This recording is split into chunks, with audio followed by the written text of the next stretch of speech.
First issue of La Independencia on September 25, 1898, with the title Último Adiós. Mi último adiós. Adiós, patria dorada, región del sol querida, perla del mar de oriente, nuestro perdido Edén.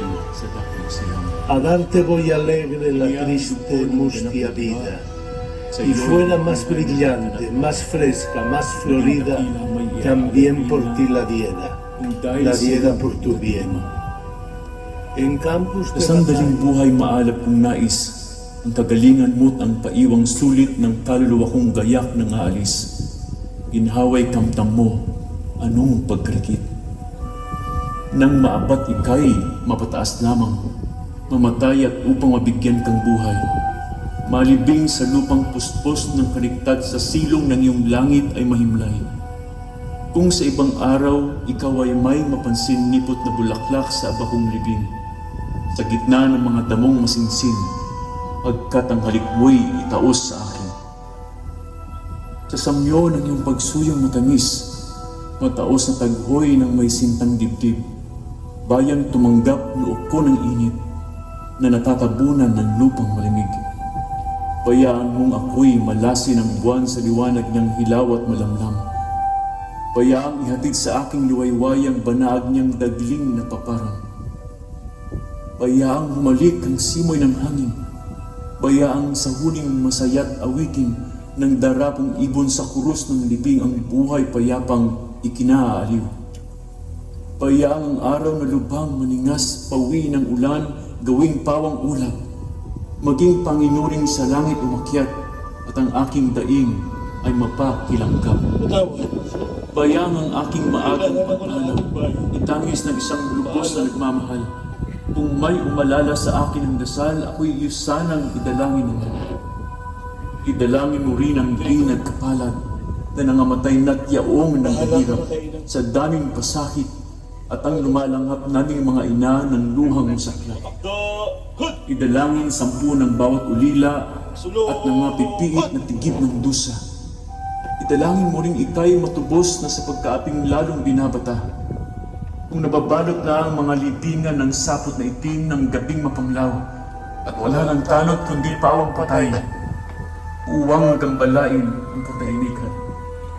Pagpitaganan mo ang hiwagang lihim at mapapakinggan ang tinig marami ng isang salteryo, ito nga'y ako rin inaawitan ka ng aking pagiliw.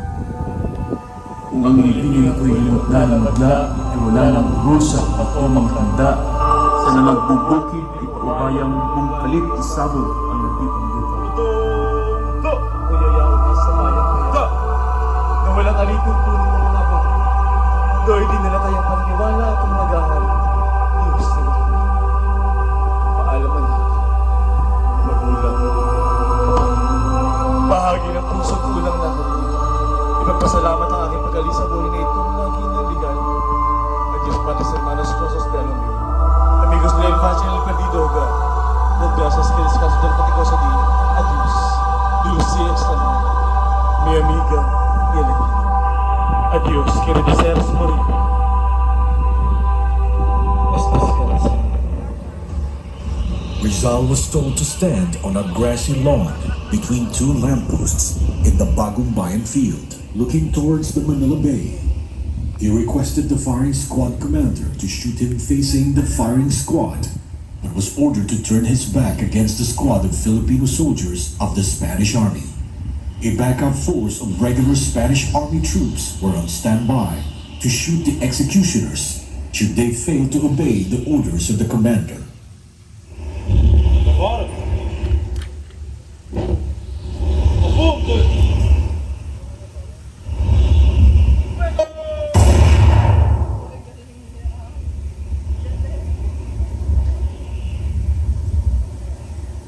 Jose Rizal's execution was carried out when the command Fuego was heard, and Rizal made an effort to face the firing squad, but his bullet-riddled body turned to the right and his face directed to the morning sun.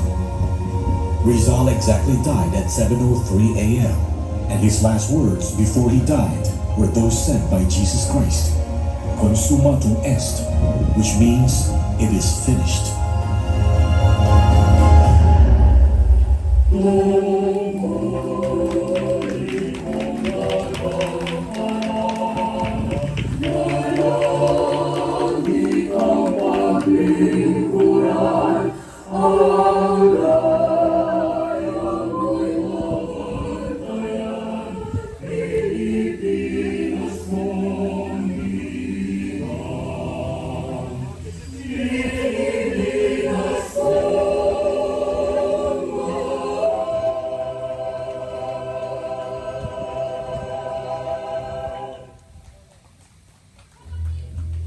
The cry for freedom. El grito de libertad. Kanina ba naghihintay ang Supremo? Andres Bonifacio, informed of the discovery of the Katipunan, secretly instructed his runners to summon all the leaders of the society to a general assembly. They were to meet at Balintawak to discuss the steps following the discovery of the Katipunan, which spread throughout Manila and the suburbs. That same night of August 19, 1896, Bonifacio, accompanied by his brother Procopio, Emilio Jacinto, Teodoro Plata, and Aguedo de Rosario, slipped through the cordon of Spanish sentries and reached Balintawak before midnight. Pio Valenzuela followed them the next day.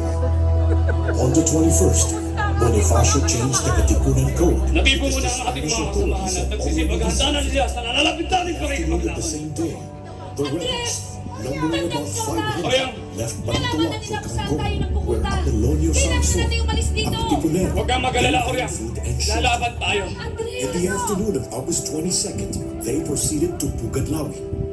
The following day, August 23rd, 1896, in the yard of Juan A. Ramos, the son Melchora Aquino, who was later called the mother of the Katipunan, Bonifacio asked his men whether they were prepared to fight to the bitter end. Despite the objection of his brother-in-law Teodoro Plata, all of them agreed to fight to the last. That being the case, Bonifacio said, "Bring out your cedulas and tear them to pieces to symbolize our determination to take up arms." The men obediently tore up their cedulas, shouting, "Long live the Philippines!" This event marked the so-called cry of Balintawak, which actually happened in Pugadlawi. Oriang, ang pangmila. Di wag kayo. Katipunan! Magsitayo kayong lahat! Magsitayo kayong lahat. Makinig kayo at mahalaga ang mga sasabihin ko. Napakarami na ang naging biktima ng mga Espanyol. At mas marami pa ang mamamatay kapag hindi natin pinigilan ang kanilang pangakit. Isusuong natin ang ating mga buhay sa panganib sa labanang ito para sa ating kalayaan! Walang pipi at bulag sa isang bayang nagsusumigaw at naghahanap ng liwanag na kinabukasan. Ilang araw mula ngayon, sa gabi ng 29, ay sisimulan na natin ang revolusyon! Ilabas ninyo ang inyong mga sedula. Ilabas ninyo ang mga sedula. Pagmasdan ninyo ang munting papel na umahalipin sa ating lahat. Panahon na! Panahon na upang ating wakasan ang ilang daang taong pananakop ng Espanya sa ating inang bayang Pilipinas. Katipunan! Kulang man tayo sa mga sandata. Mas malakas man ang baril at kanyon ng mga Kastila. Ay mas malakas pa rin ang alingaw ng ating mga sigaw. Kay haba man ang ating lalakbayin, ilang tag-araw man ang dumating, at kahit ilang libong tagulan man ang sumapit, hindi tayo titigil. Hindi tayo titigil. Lalaban tayo! Laban tayo. Lalaban tayo hanggang sa huling hininga. Tama. Hindi tayo magbabalupin.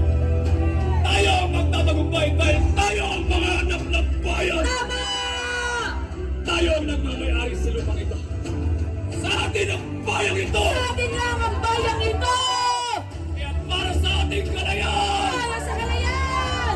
sabay-sabay nating punitin ang ating mga sedula. Punitin niyo yung sedula. Punitin niyo yan. Itapon. Mabuhay ang Katipunan! Mabuhay. Mabuhay ang revolusyon! Mabuhay. Mabuhay ang kataas-taasang ng Katipunan ng mga anak ng bayan! Mabuhay ang Supremo. Mabuhay ang Pilipinas!